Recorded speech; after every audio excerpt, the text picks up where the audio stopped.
I thank you very kindly for joining us today. For those of you that may have missed my introduction a few moments ago, my name is Paul Smits, and I am one of the health promotion specialists here at the Summerville Family Health Team. I think, acknowledging that so many of you have registered for what is the second edition of our Navigating Stress During Uncertain Times session, I think that's a reflection or perhaps an acknowledgement of the heightened stress that we're all experiencing. During a time of incredible uncertainty and unpredictability, across the globe, one that many of us have never, well, most of us have never ever been a part of. I think it speaks to the timeliness of you joining us here today.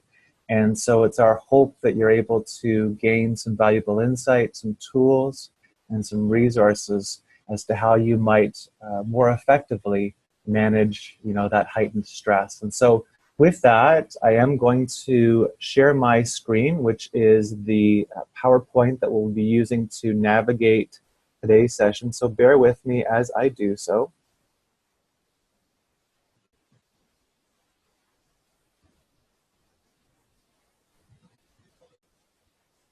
And there we are. So as I mentioned, navigating stress during uncertain times. To us, a timely topic that we hope you're able to benefit from and gain some insight on how you may more effectively manage your stress levels. So what is the agenda for today? We're going to begin in a moment's time with a brief but yet important intention setting exercise.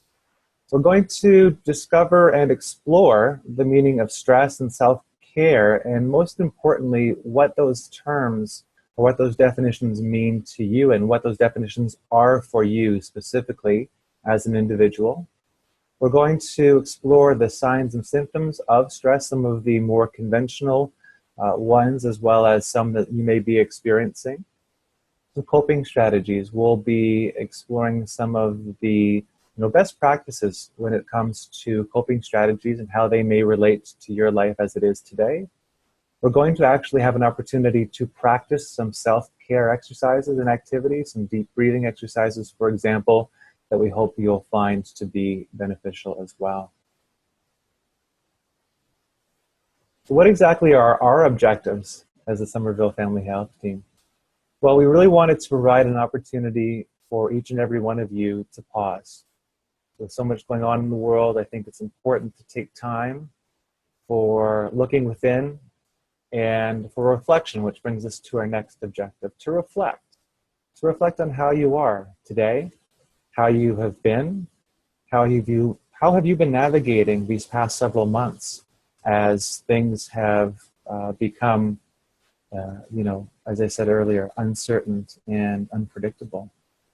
An opportunity for you to connect not only with other members of the Summerville Family Health Team community and the community abroad, but also to connect with yourselves, to check in with yourselves, and to really, in an honest and sincere way, see how you're feeling and how you're doing.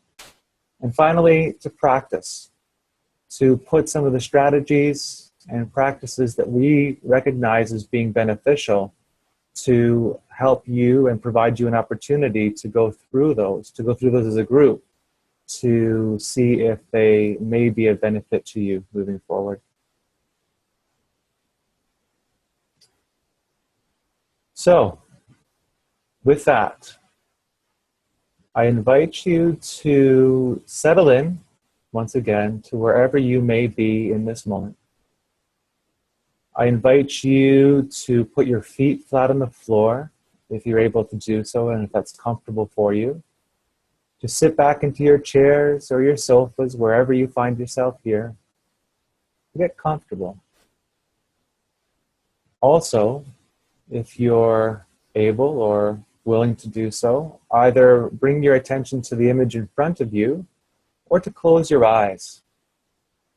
And I'd like you to just take a moment to notice, to perhaps take a breath or two, a deep breath or two even, and to notice how you're feeling here and now in this moment. To feel your feet on the floor, to feel yourself against that seat, that sofa, whatever it may be that's supporting your body. To look within and to find an anchor, a sensation, a physical feeling that you may be experiencing here in this moment. And I'd like you to think about the reason that brings you here today. Why is it, when you became aware of a session titled Navigating Stress During Uncertain Times, that you took action and registered and have taken the time out of your day to join us? What exactly is the reason that you'd like to learn more about managing stress in an effective way? Or alternatively, what exactly are you hoping to gain from today's session? What exactly are you hoping to walk away with in terms of tools, resources, strategies? Just taking a moment to think about what it is that brings you here today, whatever that may be for you as an individual, as well as what it is that you're hoping to get from the time that we have together. And as you continue to reflect on that, for another breath, maybe two, if your eyes are closed, I'll invite you to bring your attention and awareness back to the room, back to the surroundings that you find yourself in. And I think it's important to begin this type of a session with the opportunity to check in as to what it is that brings you here today. And as we go through the many tools and strategies and practices that I'll be sharing with you over the next several moments, I'll invite you to think about that reason, to look at those opportunities through the lens of what exactly it was or it is that you're hoping to gain from our time together. As you'll learn over the coming hour, I am a big fan of using quotes and mantras to help motivate, to help inspire myself throughout the day.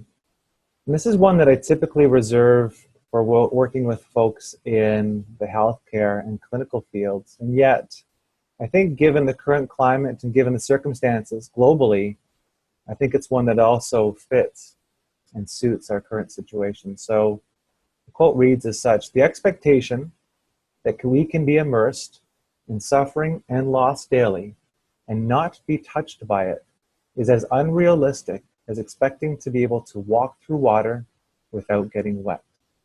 That's by Rachel Raymond. She's an oncologist in the United States. And again, the reason I share this with you today is I think it's important to realize the significance of what's happening across the globe. And to acknowledge that if you're experiencing heightened levels of stress, if you're not feeling yourself, if you're bothered in ways that you perhaps are unfamiliar with, that's okay. I've been hearing the expression, it's okay to not be okay. And I think it's important to be realistic with ourselves, to be honest with ourselves, to acknowledge and accept that these are stressful times. And how we respond to the heightened level of stress is something that I hope you're going to learn more about over the next several minutes, in terms of ways to do it effectively, in terms of coping strategies that will help you remain healthy, physically, mentally, psychologically, emotionally. So with that, what exactly is stress? Well, the Oxford Dictionary provides a few definitions. I think in terms of our discussion or the presentation today, I think number 2, a state of mental or emotional strain or tension resulting from adverse or demanding circumstances. Or perhaps number 3, physiological disturbance or damage caused to an organism by adverse circumstances. With some similarities there, and commonalities. Again, certain circumstances that are happening in our day-to-day, at home, in the community, globally, and what that does, or the impact that that may have on our overall health and well-being. So, being in the medical field, I think is important, or I'd like to take the opportunity to share with you some of the physiological impacts or physiological effects of heightened stress as it relates to our body on a neurological level. So what you are looking at here is a cross-section of a human brain with a few specific centers or areas that I'd like you to pay attention to. The first of which is the amygdala, a small little bulbous structure at the base of the brain, as well as the hypothalamus.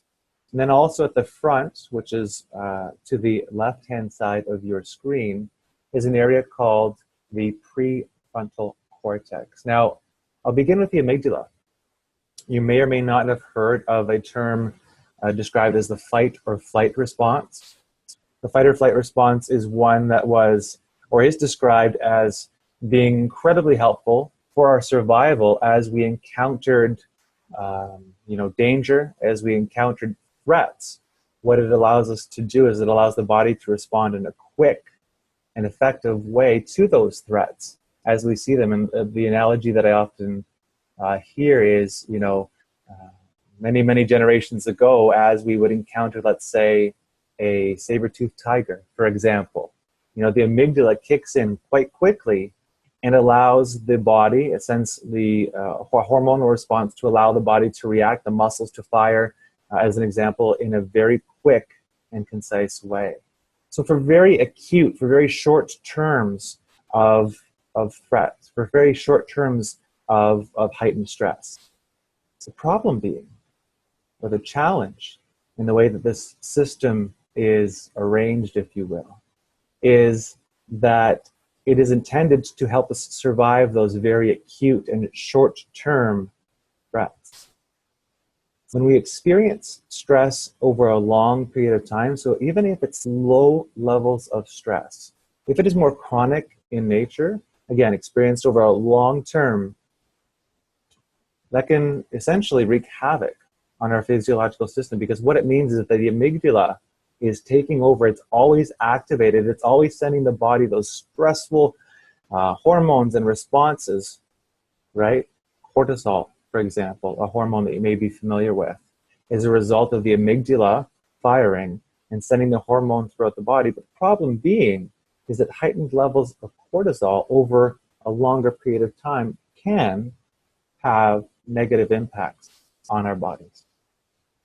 So, you may have heard stories in the media these past several months about, decisions that people are making, right? I think about, for example, what first began the toilet paper shortage, as an example, right? Folks, for whatever reason, I have yet to see any evidence that we were going to run out of or have low levels of stock of toilet paper. And yet, because of heightened levels of stress, I think people's ability, people's perception of certain situations can be skewed. So there's a term, I'll explain that a bit further. There's a term known as the amygdala hijack. And so that is that if, again, one is experiencing a low level of stress over a long period of time, that it actually inhibits or prevents that prefrontal cortex from allowing itself to be activated, meaning the amygdala takes over the brain, and the prefrontal cortex that's responsible for executive decisions, executive functioning, responding in a very conscious and concise, calculated way, as well as our emotional response, so regulating our emotions. The prefrontal cortex responsible for all of the above is essentially hijacked. It's unable to perform any of those functions. So people make rash decisions. People react as opposed to responding. And so, I think about myself, for example. I know that if I'm under heightened levels of stress, that I'm not making the best decisions always. I'm not always the kindest or most patient to those around me, for example. So that's something to consider, that, if the amygdala is functioning, I think about a car engine. If a car engine is idling just slightly too high over a long period of time, right, that is going to bring about some undesirable consequences to that entire system. The amygdala is no different. And this whole concept, this whole phrase termed amygdala hijack was actually coined by Daniel Goleman, and he is one of the pioneers and leading researchers in the field of emotional intelligence. So if that's something that's of interest, I highly, highly recommend exploring his work further. Emotional Intelligence by Daniel Goleman. And again, if you should have any questions or concerns about any of that medical jargon, there will be an opportunity to visit those at the end of the session. So when one is experiencing heightened levels of stress or stressors in their life, how may that appear? What may that look like for you as an individual, but as well as for a group as a whole? So I'll go over a few of these in some detail. Insomnia is an inability to sleep or a lack of quality sleep over a long period of time. I know for one, especially when the circumstances first became I was having a lot of difficulty sleeping. And so I understand that to be a fairly common sign and symptom of heightened stress. And so if you're having trouble falling asleep, if you're having trouble staying asleep, for example, those may be signs or symptoms of a heightened level of stress in your life. I think about somatization.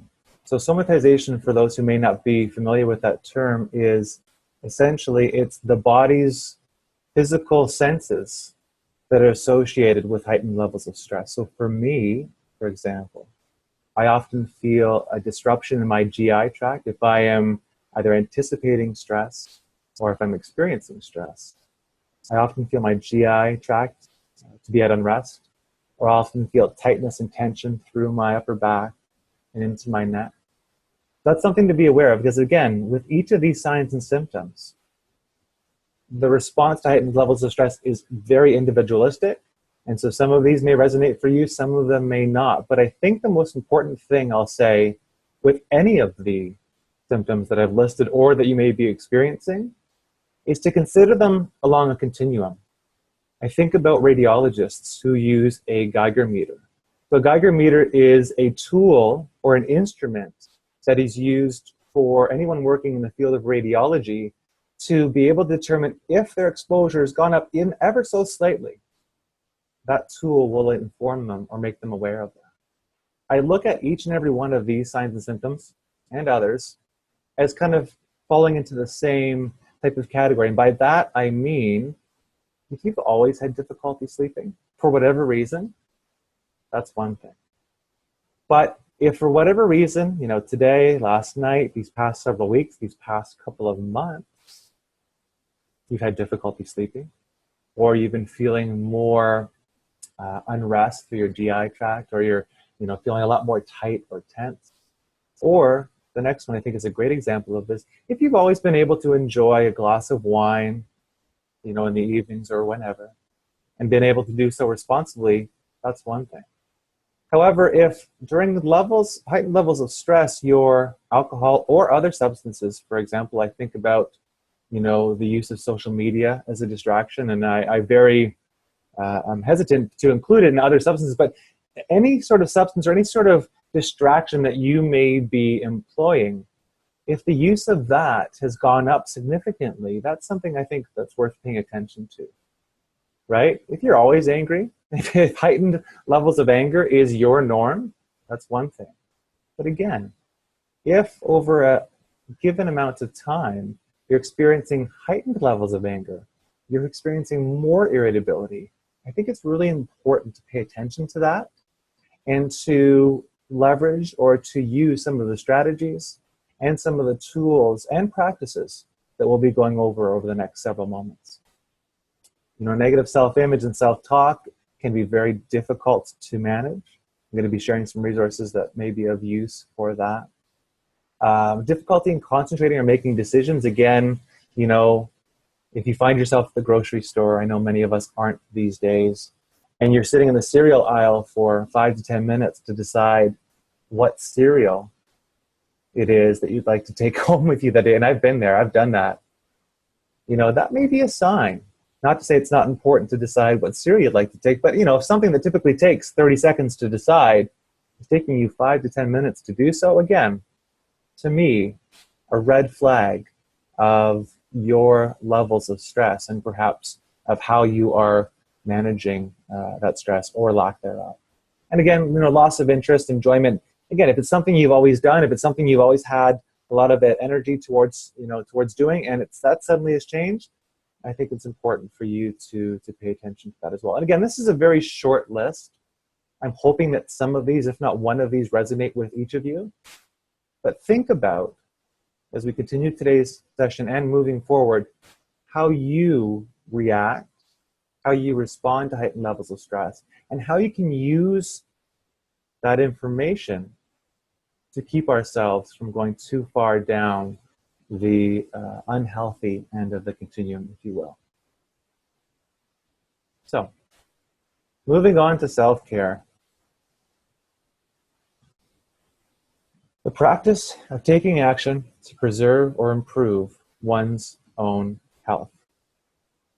So, the analogy I think of with self-care may not necessarily be the most appropriate given that the airline industry has taken such a pause. But for any of us who have taken a flight any time in our lives, the flight attendant will begin that flight by standing at the front and giving a safety spiel so that we're aware of our surroundings and how to best act in case of emergency or in case things should go wrong. One of the things that individual will say is, if there happens to be a change in cabin pressure or in the event of an emergency, an oxygen mask will drop from the console above. Fit yourself first with that mask before going to help those around you. And for me, that is the best, or that is the most effective analogy of self-care that I've come across. So if you have one that's more effective or that's different, I'd love to hear it.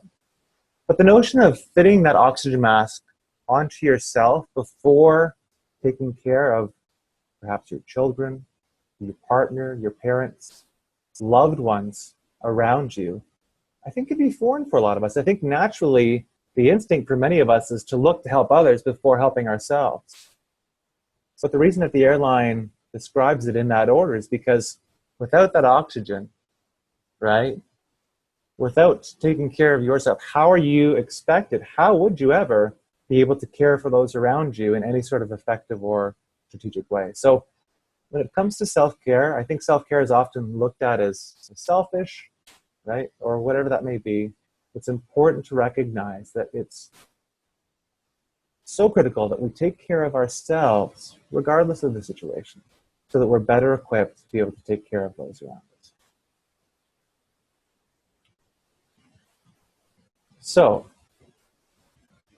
as I get through the coping strategies, again, I'd like to acknowledge that with the coping strategies, this is a very select few of the many that exist that may help us better manage our stress. And these are on the proactive, these are on the more the preventative side of the continuum. So these are things you can do in your day-to-day lives, as difficult as they may be. That's the thing. Any of these, if they don't come naturally to you, they can be really difficult to learn and to practice. So I invite you to consider that if you are looking to invite one of these strategies into your lives, that the importance lies in practice. The importance lies in continuing to revisit on a consistent basis, and we'll talk about that a little bit more later.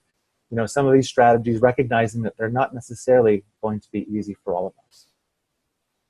So talking about our problems, asking for help, it's one that I struggle with, right? Thinking that we can take on the world, putting our superhero capes on, if you will, and not being vulnerable enough. I think about Brené Brown as a great scientist and researcher in the field of vulnerability. I'll share her information with you at the end of today's session. But just being vulnerable enough, being honest with yourself enough to be able to say, hey, I'm struggling.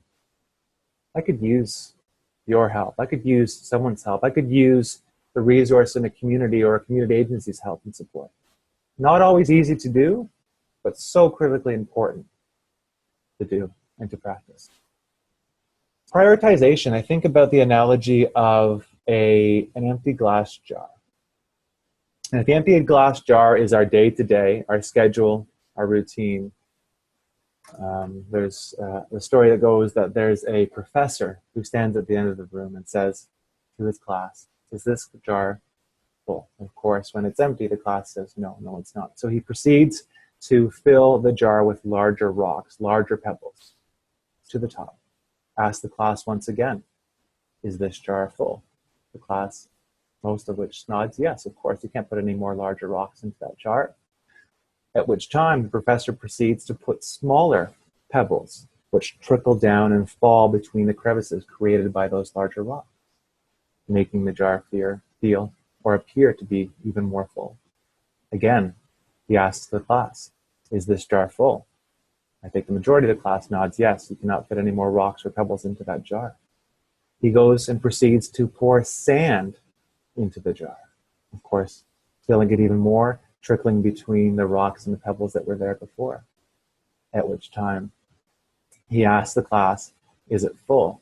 And the class 100% responds, yes, it's full. And the reason I share this analogy with you is if we are to prioritize the items, the tasks, the practices in our day-to-day lives, I see those larger rocks as being those that are most important to us. Hygiene, for example, eating, sleeping, right? Often for us, it's making a living to be able to pay the bills, the financial side of our day-to-day. What are the things that you need in your life to maintain your health to the best of your ability? I see the pebbles as those items that you'd like to do, right? Some hobbies, reaching out to friends, family whenever possible in a safe way, of course. Leisure activities, important, but not necessarily top of the priority list. And then, of course, the sand is, or can be, for example, checking social media, tuning into the news, the radio, watching television.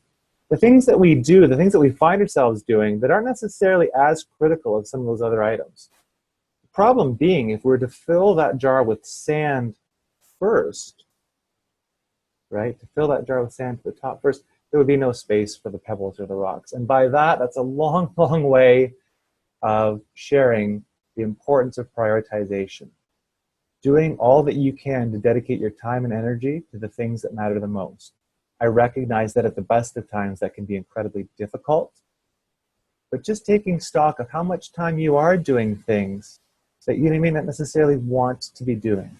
Being kind to yourself along the way as you do so, but really trying to manage your time and your energy to be able to dedicate that energy to those things that matter the most to you. And I hope that long-winded analogy makes some sense to each of you out there. Learning to say no, something that I struggle with as well. Again, not easy to do for most of us at the best of times. But to me, this is about setting boundaries and just really being honest with ourselves, right? It's my experience that I so quickly say yes to try to appease others, to try to make certain situations less tense or difficult, whether that's my perception or otherwise.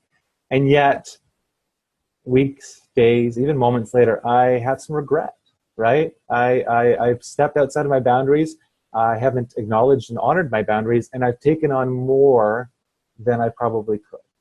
And so as difficult as it is to say no in the moment, it's my experience that it's far more difficult to have said yes and to be overextending or over stretching ourselves, if you will. Starting on the inside, we're going to do some practices shortly that address that. That's looking within, taking stock of how we're feeling day to day, physically, emotionally, psychologically. Connecting with nature. It's no coincidence that the photos that I'm sharing with you today are all based in nature. If you can even, as to look out the window for a few moments at a time, to bring up photos of nature, Nature can go a long way, and there's plenty of evidence to suggest this, that even just looking at images of nature can bring calm and a sense of ease to our minds. Getting active is one that is so important and yet difficult given the circumstances. So what does that look like for you today? Is it going out for a walk early in the morning? Is it being active within your living space? Something to reflect on. And there'll be some resources about that towards the end of the session as well. And finally, doing the things that you enjoy. This to me goes back to the self-care and recognizing that if we are filling our tank with things that truly do bring us joy, as difficult as it may be, that we will be better prepared and better equipped to handle those stressors as they come along. This next image, this next slide, is one that comes from Stephen Covey's 7 Habits of Highly Effective People. And it's one that really resonates with me. It's one that I find to be incredibly pertinent given the current global circumstances. And that is the distinction between one's circle of concern and circle of influence.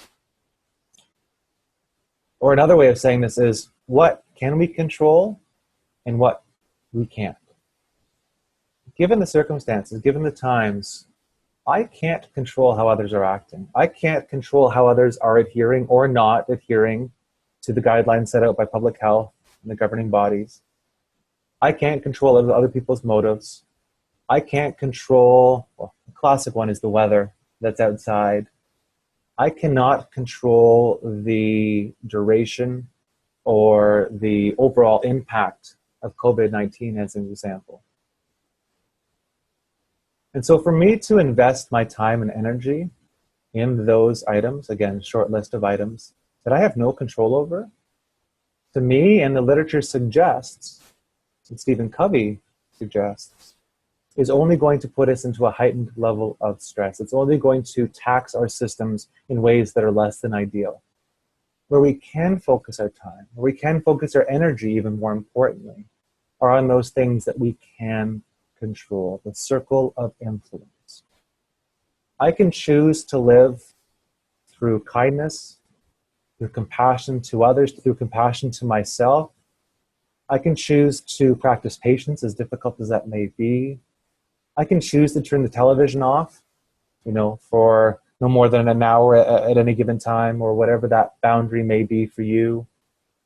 I can choose how I respond to events that are outside of my control. Those are all choices that I have. And it's my experience that if I invest and focus my energy on the choices that I can control, that I am feeling more grounded, that I am feeling more at peace, that I am feeling better equipped to handle my day-to-day and to be able to enjoy that experience along the way. So I hope that makes sense for you. Again, I highly encourage you to check out the resource, 7 Habits of Highly Effective People, if you'd like more information. So Jon Kabat-Zinn, often regarded as one of the pioneers of mindfulness,